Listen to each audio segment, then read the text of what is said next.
Here's an interesting feature that Google just added to Gmail, and this is accessible in Gmail, free Gmail, as well as in Google Workspace or the subscription business version of Gmail. And it's right here. You'll get a pop-up under More, right down here, Manage Subscriptions.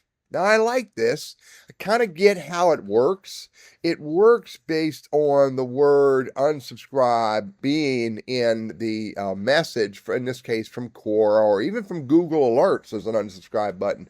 But it drops them all into this field or category here called Manage Subscriptions, which makes it really easy for you to see how many different subscriptions you have. And if you're like me on my business side, this page is full.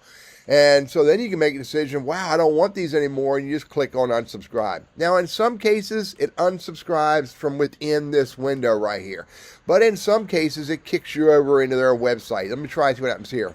Yep, pops it right up, go to website. Now, I could block instead, but if it's a legitimate company and a legitimate messaging, I don't think block is the right thing to do. I would have to go to the website and unsubscribe, which I don't want to do in this case. Now, with Google Alerts, if I hit unsubscribe, it doesn't send me to the website.